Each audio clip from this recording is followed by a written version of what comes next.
নমস্কার। People voice নিউজে আপনাদের সবাইকে স্বাগত। এবার জুনিয়র ডাক্তারদের আন্দোলনের পাশে দাঁড়াতে রাস্তায় থাকছেন সুকুমার মুখোপাধ্যায়। বিশিষ্ট চিকিৎসক সুকুমার মুখার্জি নিজেই বলছেন তিনি বিবেকের ডাকে রাস্তায় নামছেন। যেভাবে আজকে ডাক্তারেরা আন্দোলন করছেন, যেভাবে ডাক্তারেরা তাদের প্রতিবাদ রেজিস্টার করছেন, সুকুমার বাবু কিন্তু বহুভাবেই তাদের পাশে দাঁড়াতে চান। একই সঙ্গে তিনি মনে করেন যে ব্যবস্থাটা আবার স্বাভাবিক হওয়া দরকার। কোনো জায়গায় সরকার এবং ডাক্তারদের মধ্যে যে বিভেদটা বেড়েছে, কোনো একটা জায়গায় তারা সামনাসামনি আসুক এবং একটা সমাধান সূত্র বেরোক। কারণ এভাবে তো দীর্ঘকাল এরকম স্টেলমেট বা এরকম অবস্থা চলতে পারেন না। কিন্তু একই সঙ্গে যেভাবে নাগরিক সমাজ জেগে উঠেছে, যেভাবে কলকাতায় প্রতিবাদ মুখর হয়ে আসছে কলকাতা, তাতেও কিন্তু উনি বলছেন ওনার ছাত্র অবস্থা থেকে তিনি এরকম কলকাতাকে কোনোদিন দেখেনি। উনি কোনোদিন শোনেননি যে ডাক্তারি পরীক্ষায় যে এরকমভাবে প্রশ্নপত্র বিক্রি হয়েছে, ডাক্তারি পরীক্ষায় এইভাবে আর কি ছাত্র বা ছাত্রীদের জোর খাটানো হয়েছে, এভাবে থ্রেট কালচার চলেছে ওনার কাছে। এগুলো সত্যি আনহার্ড অফ, কোনোদিনই উনি শোনেননি ওনার কথা অনুযায়ী। একই সঙ্গে সুকুমার বাবু কিন্তু খুব পরামর্শদাতার ভূমিকাতেও দীর্ঘদিন ছিলেন। সেখানে দাঁড়িয়ে আজকে যখন স্বাস্থ্য ব্যবস্থার এই পরিকাঠামো নিয়ে প্রশ্ন উঠছে, সেখানে কি বলছেন সুকুমার মুখার্জি? কারণ একটা সময় তিনিও তো পরামর্শদাতা ভূমিকাতে ছিলেন এবং নবান্নের মিটিংগুলোতে দেখলাম মুখ্যমন্ত্রী তার পরামর্শ নিচ্ছেন। তাহলে আজকে তিনি ঠিক কিভাবে দেখছেন? এসব নিয়েই কথা বলেছি সুকুমার মুখার্জির সাথে। আপনার সরাসরি শুনুন সুকুমার মুখার্জি আর এই ইন্টারভিউ। কিভাবে দেখছেন সুকুমার বাবু আপনি পুরো ঘটনাটাকে? আজকে যে ঘটনা ঘটেছে 9ই আগস্ট, এটার প্রতি আমার ধিক্কার জানাই।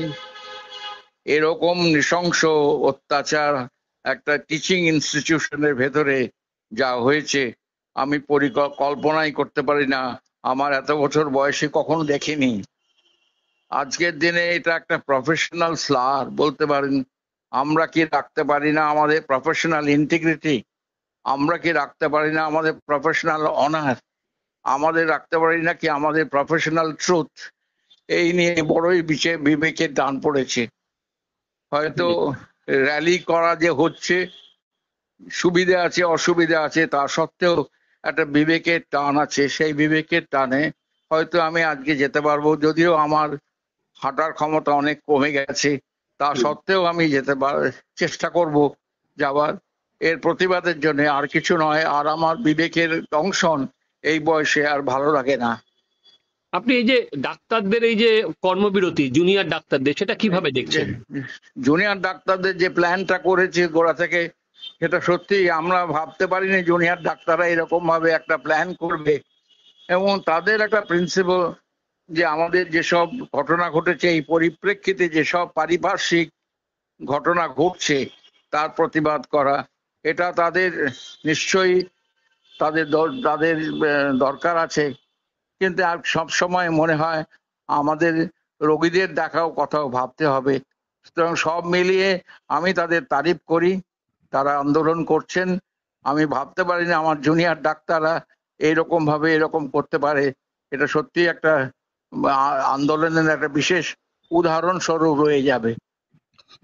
আচ্ছা সুকুমার বাবু, সেটা হচ্ছে সরকারের যে ভূমিকা আজকে দেখা যাচ্ছে যে সরকার বা স্বাস্থ্য দপ্তরের ভূমিকাকে এরা আজকে একেবারেই আর ভালো চোখে দেখছে না। আপনি দীর্ঘদিন ধরে পরামর্শদাতা হিসাবে ছিলেন, বহু কাছ থেকে দেখেছেন, আপনি কিভাবে দেখছেন? বলছে ঘুঘুর ভাষা।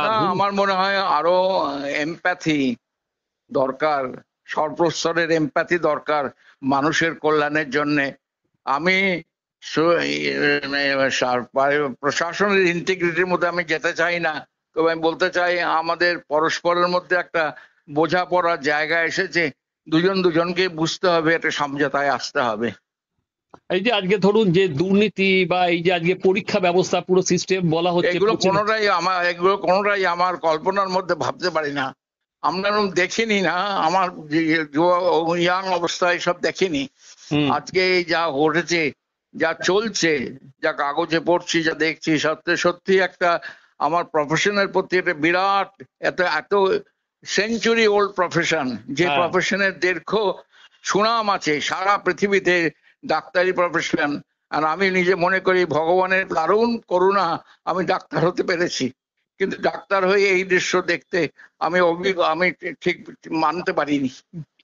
আচ্ছা, আপনি তো ভেতর থেকেও দেখেছেন, যেহেতু আপনি পরামর্শদাতা বা এই ভূমিকায় ছিলেন, আপনাকে দেখাও গেছে নবান্নে বিষয় অনেক মিটিং এ। তাহলে সেটা করেছে, সেটা হচ্ছে তখন আবশ্যিক প্রয়োজন ছিল, ঠিক, সেটা তো তাদের বিবেচনার ব্যাপার, সেটা না, তো আমি বলতে পারবি না। আমি নিয়মের ভেতরে আমি যেতে চাই না, আমি শুধু আমার প্রাণের টানে, বিবেকের টানে এই জিনিসটা বলছি, আর কোনো কারণ নেই। আজকে দেখুন ডাক্তাররা আরেকটা কথা বলছে, যেটা হচ্ছে একটা তো নৃশংস ধর্ষণ এবং খুন হয়েছে, তারপরে দাঁড়িয়ে এরা যেটা বলছে সেটা হচ্ছে ডাক্তারদের কথাতে যে কভার আপ হচ্ছে বিশাল ভাবে, সেটাকে আপনি কিভাবে দেখছেন?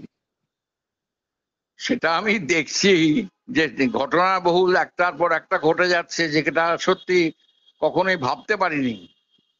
সেই জায়গায় এটা আমার সত্যি একটা বিবেকে নাড়া দিয়েছে, এটা হুম। কিভাবে চলতে পাবে এবং এভাবে এরপরে এটাকে রদ করতেই হবে যে কোনো উপায়ে। সর্বস্তরের মানুষকে এইভাবে আসতে হবে, প্রশাসনে প্রশাসনের বাইরে সকলকে এটা বুঝতে হবে, দীর্ঘমেয়াদী একটা ব্যবস্থা করতে হবে, যার জন্য এই জিনিস যেন আর না ওঠে ডাক্তারি প্রফেশনে।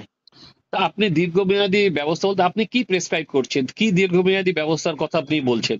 আমি বলছি ব্যবস্থা যদি আলোচনা দরকার, হুম। সেটার সম্মানজনক আলোচনা যদি হয় সব দিক থেকে স্তরে, মানে এদেরও গ্রিভান্স আছে, ওনাদেরও গ্রিভান্স আছে, এর একটা সমঝোতায় আসতেই হবে, এছাড়া কোনো উপায় নেই। না, আচ্ছা, আরেকটা জিনিস সুগণবাবু, যেখানে আজকে আমরা দেখতে পাচ্ছি যে রাজ্য সরকারের বিভিন্ন যে সমস্ত পদক দিয়েছিলেন, বিভিন্ন যেরকম খেতাব দিয়েছিলেন, অনেকে ফিরিয়ে দিচ্ছেন, প্রায় ইতিমধ্যে 10-12 জন ফিরিয়ে দিয়েছেন। সেটাকে আপনি কিভাবে দেখেন, যারা আজকে এটা তো নাগরিক সমাজ প্রত্যাখ্যান করছে? এটা অ্যাবসলিউটলি পার্সোনাল ব্যাপার, হুম। পার্সোনাল ব্যাপার, এবং সেটার ইম্প্যাক্ট নিশ্চয়ই সোসাইটির ওপর পড়েছে। হুম। তার মানে সব সর্বস্তরের লোকেদের একটা অদ্ভুত টাইপের প্রতিবাদের, সে ডাইরেক্ট হোক ইনডাইরেক্ট হোক, এসেছে তো। একদম তাই। আচ্ছা আচ্ছা, আপনার নমস্কার। দেখুন না, আরেকটা জিনিস, এই যে কলকাতা, আপনার তো এত বয়স হয়ে গেছে, এই যে প্রতিবাদের কলকাতা, এই কলকাতা কি আগে দেখেছিলেন আপনি? সেই না, আপনার আমি অনুভূতিটা কখনো কি? আমার ছাত্রাবস্থায় ডাক্তারি এতদিন আজকে কখনো দেখিনি যে এইরকম একটা প্রতিবাদ সারা পৃথিবী জুড়ে হতে পারে। হ্যাঁ। এবং ইস্যুটা কিন্তু খুব বিবেকের ইস্যু, হুম। প্রাণের ইস্যু, এবং প্রফেশনের রক্ষণের ইস্যু। সেই প্রফেশনের ইন্টিগ্রিটি রক্ষণের জন্য আমাদের সর্বস্তরে ব্যবস্থা নিতে হবে।